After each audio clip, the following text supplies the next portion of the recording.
ਸਤਿ ਸ਼੍ਰੀ ਅਕਾਲ ਦੋਸਤੋ, channel frontline Punjab ਦੇਖ ਰਹੇ ਸਾਰੇ ਦਰਸ਼ਕਾਂ ਦਾ ਸਵਾਗਤ ਹੈ। ABP ਨਿਊਜ਼ ਦੇ ਸਰਵੇਖਣ ਵਿੱਚ ਆਮ ਆਦਮੀ ਪਾਰਟੀ ਨੂੰ ਵੱਡਾ ਹੁੰਗਾਰਾ ਮਿਲਣ ਮਗਰੋਂ ਪੰਜਾਬ ਦੀ ਸਿਆਸਤ ਵਿੱਚ ਹਿਲਜੁਲ ਹੋ ਗਈ ਹੈ। ਚਰਚਾ ਹੈ ਕਿ ਅਗਲੇ ਸਮੇਂ ਵਿੱਚ ਕੁਝ BJP ਲੀਡਰ ਆਪ ਦਾ ਪੱਲਾ ਫੜ ਸਕਦੇ ਹਨ। ਇਹ ਚਰਚਾ ਐਤਵਾਰ ਨੂੰ ਅੰਮ੍ਰਿਤਸਰ ਵਿੱਚ ਵਿਖੇ BJP ਦੀ ਸੀਨੀਅਰ ਲੀਡਰ ਅਤੇ ਸਾਬਕਾ ਮੰਤਰੀ ਲਕਸ਼ਮੀ ਕਾਂਤਾ ਚਾਵਲਾ ਦੀ ਆਮ ਆਦਮੀ ਪਾਰਟੀ ਦੇ ਕਨਵੀਨਰ ਤੇ ਦਿੱਲੀ ਦੇ ਮੁੱਖ ਮੰਤਰੀ ਅਰਵਿੰਦ ਕੇਜਰੀਵਾਲ ਨਾਲ ਕੀਤੀ ਮੁਲਾਕਾਤ ਮਗਰੋਂ ਛਿੜੀ। ਬੇਸ਼ੱਕ ਪ੍ਰੋਫੈਸਰ ਲਕਸ਼ਮੀ ਕਾਂਤਾ ਚਾਵਲਾ ਨੇ ਅਜਿਹੇ ਕੋਈ ਸੰਕੇਤ ਨਹੀਂ ਦਿੱਤੇ, ਪਰ ਉਹਨਾਂ ਦੀ ਕੇਜਰੀਵਾਲ ਨਾਲ ਮੁਲਾਕਾਤ ਨੇ ਸਿਆਸੀ ਹਲਕਿਆਂ ਵਿੱਚ ਨਵੀਂ ਚਰਚਾ ਛੇੜ ਦਿੱਤੀ।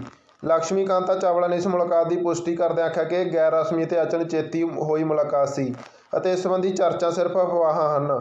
ਦਰਅਸਲ ਇਸ ਵੇਲੇ ਖੇਤੀ ਕਾਨੂੰਨਾਂ ਕਰਕੇ ਪੰਜਾਬ ਵਿੱਚ BJP ਦੀ ਹਾਲਤ ਬੇਹੱਦ ਖਸਤਾ ਹੋ ਗਈ। ਕਈ ਸਿਆਸੀ ਲੀਡਰਾਂ ਨੂੰ ਆਪਣਾ ਭਵਿੱਖ ਖੁਰਦਾ ਨਜ਼ਰ ਆ ਰਿਹਾ ਅਤੇ ਅਜਿਹੇ ਵਿੱਚ ਮੰਨਿਆ ਜਾ ਰਿਹਾ ਹੈ ਕਿ ਵਿਧਾਨ ਸਭਾ ਚੋਣਾਂ ਵਿੱਚ ਪਹਿਲਾਂ ਵੱਡੀ ਉਥਲ-ਪੁਥਲ ਹੋ ਸਕਦੀ ਹੈ।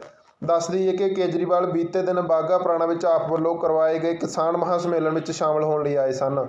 ਉਹ ਹਵਾਈ ਰਸਤੇ ਅੰਮ੍ਰਿਤਸਰ ਪੁੱਜੇ ਸਨ ਅਤੇ ਇੱਥੋਂ ਸੜਕ ਰਸਤੇ ਬਾਘਾ ਪੁਰਾਣਾ ਗਏ। ਇਸ ਦੌਰਾਨ